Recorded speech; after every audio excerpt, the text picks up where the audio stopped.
Hello, welcome. Today we're going to be learning about triangle congruence conjectures. So by the end of the lesson, you should be able to say, I can use congruence conjectures, SSS, SAS, AAS, and ASA to determine congruence of triangles. Now first, let's think about what we know about triangles. If I have this statement, if triangle RUF is congruent to triangle DOG, which side would be congruent to DG? Well, D and G are the first two letters over here, first and last letter over here. So that would correspond with R and F in this triangle. So RF would be congruent to DG. Likewise, if we have UF, those are the last two um, letters here, so they would be corresponding with OG in the other triangle. And if we have angle O is the middle letter, so that will correspond with U on the other triangle. Likewise, D will correspond with R. So knowing that, um, if I just have this statement, triangle TBA is congruent to triangle ELF, I know a lot of things based on this one statement. I know TB is going to be congruent to EL. I know BA is going to be congruent to FL. And then TA is going to be congruent to EF. Also, with the angles, I know T and E are going to be congruent. I know B and L are going to be congruent. And F and A, I'll do two dashes, are going to be congruent. So this one statement shows me that six things are going to be congruent. Now what if I didn't know that TBA was congruent to ELF, and I had this diagram with these six things? Would we know that TBA is congruent to ELF? Hopefully you are saying yes, because everything is congruent. Now what if I took one of those pieces away? Would I still be able to say angle T is, or all of these things are congruent to all of these things? So in essence, I'm saying angle T is congruent to angle E.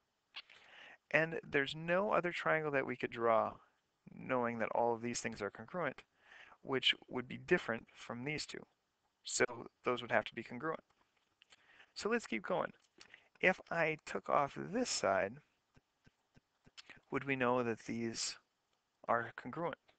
Well, if I knew that this side was congruent and that side was congruent to those, I know this angle here is going to be congruent to those, and I am going to start off here at that same angle. Do I have to draw it to that corner where these are going to be the same exact size? Yes, this triangle has to be congruent to those two. So let's even take off more. Now if we get it down this far, now we don't know this angle, but we know that these are congruent. Is there any way to draw a third side of this triangle that would be different than this? And again, your answer has to be no. If these are congruent and those are congruent, then this third side has to be that same exact length as TA and EF.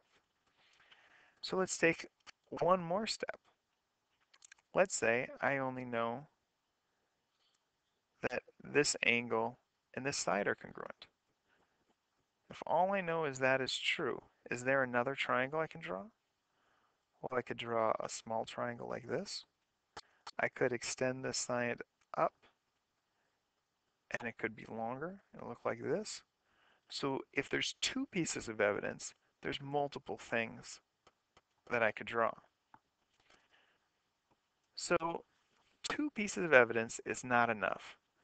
One piece of evidence is way too little. So one piece of evidence isn't enough. Two pieces of evidence is not enough.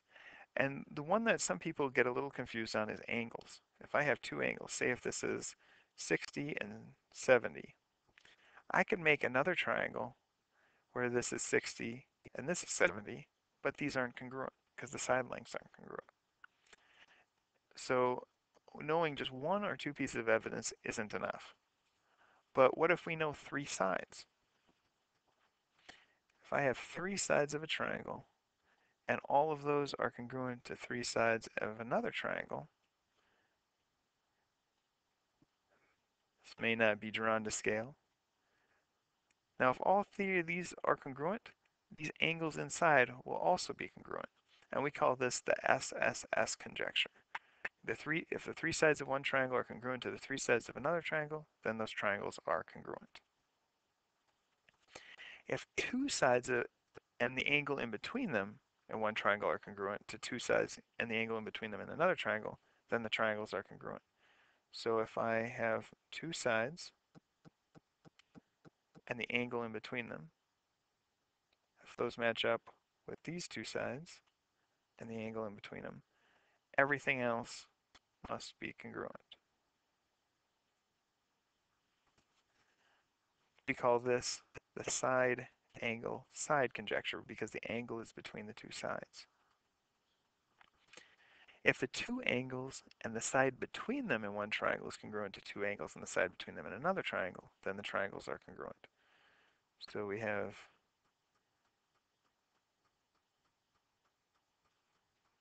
this angle, and the side between them. Now if those are congruent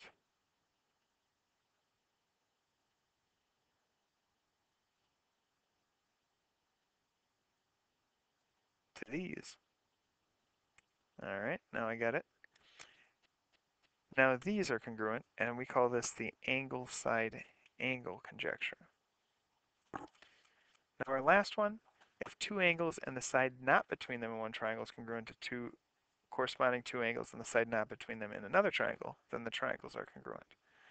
So to draw this, we have two angles and the side not between them, like that. So we'd have two triangles like this, and we'd call this the SAA conjecture because the side is not between the two angles. Now there's two that don't work. There's angle, angle, angle, and side, side angle.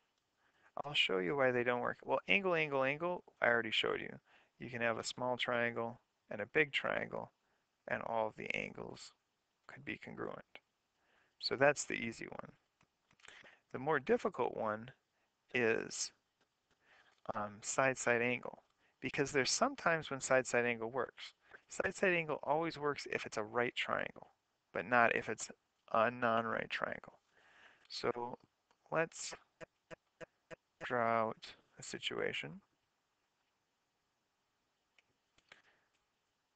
Say like this.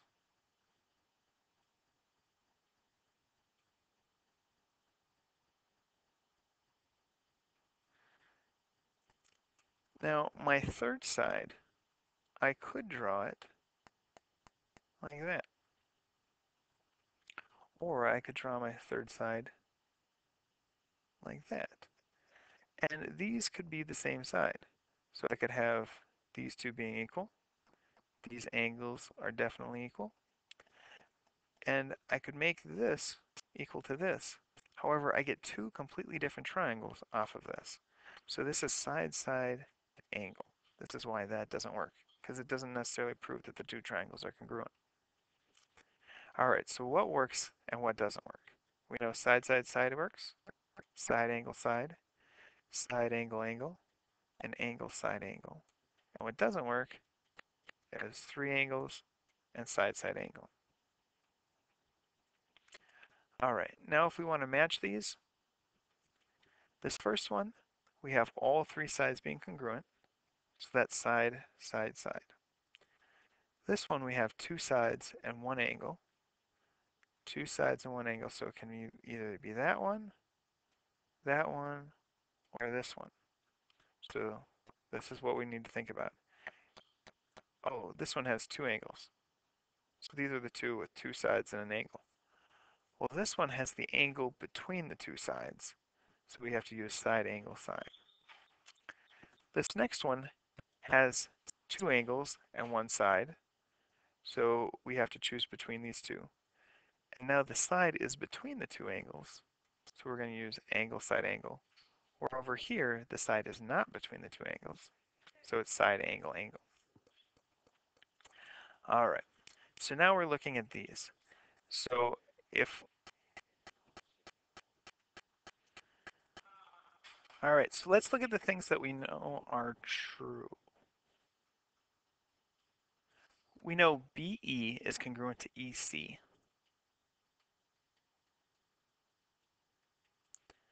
That's one thing we know. We know AE is congruent to ED. That's marked to be true. Now remember, we need three things in order to prove that two triangles are congruent. So the third thing here, I notice that these two angles, angle 1 and angle 2, they have to be congruent because those are vertical angles. So now that we have that third congruence, these two triangles will be congruent. We know ABE. Remember, we have to match this up perfectly. So what matches up with A in the other triangle? It's going to be D. B will match up with C, and E will match up with E. And the reason these two triangles are congruent is the angle is between the two sides, so this is the side angle side conjecture. Let's try another one. Now here we have triangle GHE. That's going to be congruent to this other triangle here. So let's look at the things that we know are congruent. GH will be congruent with EF. HE is congruent with GF. And there's one other piece that's congruent in these two triangles. It's a little confusing and almost seems silly to even mention, but GE is congruent to GE. And that's true because that side is in both triangles. Now that we know three sides are congruent in the two triangles, we can say GHE. Now, G is between the 1 and the 3 dashes. So G is going to match up with E. H is going to match up with F, and then E and G are going to match up.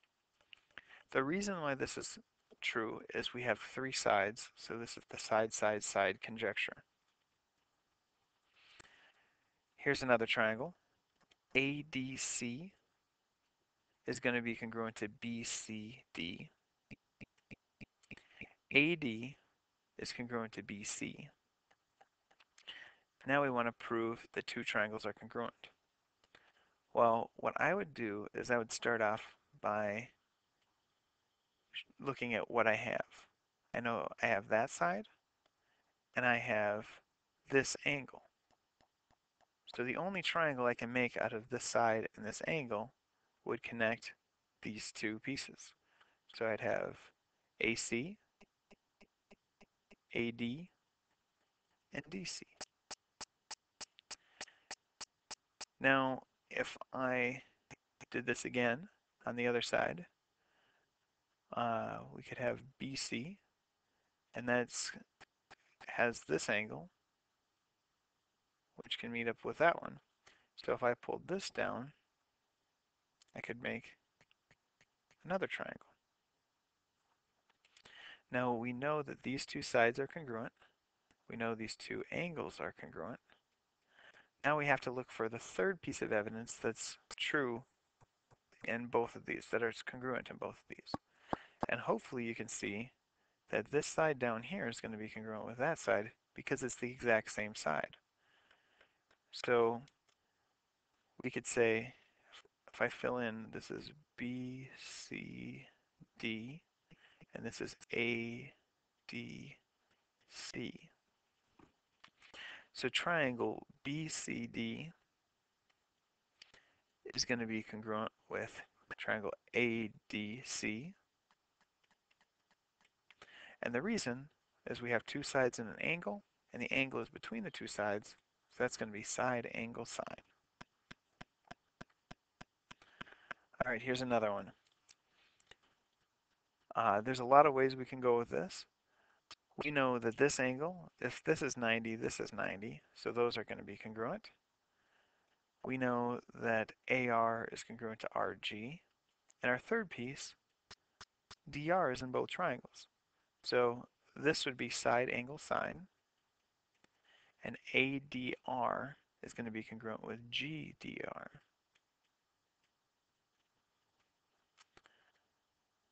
All right, you can try this one. Maybe pause the video and see how well you do. If M is the midpoint, that means that this side is congruent to this side, and CM is congruent with itself. So side, side, side would tell you these two triangles are congruent, and I would choose maybe ACM and BCM as being the congruent triangles. Try to pause this one and see where you go. Now I know these two are congruent. If these lines are parallel, these angles are alternate interior, just like these angles are alternate interior. Also, you could say these angles are alternate interior, or sorry, um, vertical angles. So since we know all the angles are congruent and we know one side, this one we have a choice. We could say ASA if we're using these angles, or we could say side angle angle if we're using these two and that one. Now to name the triangles, ABC. A has two dashes, so that's going to match up with E. B has one dash, that's going to match up with D. And then C will follow a line. So if I have this one, I know that these two angles have to be congruent. We know this side is in both of the triangles. And that is it. There's really no other piece of evidence that I can see. Oh, now I see it. This is 5 and that's 5. So those two are congruent. And so what is going to make these congruent is this is side angle side. So side angle side proves these triangles are congruent. And we'll have IBE is going to match up with ETI.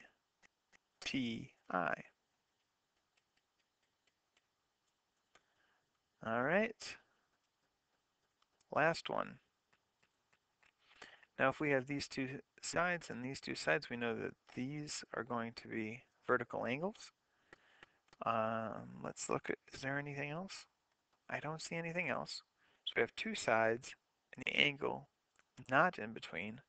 So this is side angle angle. So you have to ask yourself, does side angle angle prove it? And so you'd say no. So we cannot prove congruence with this situation. All right, hopefully that's enough. Here is the homework.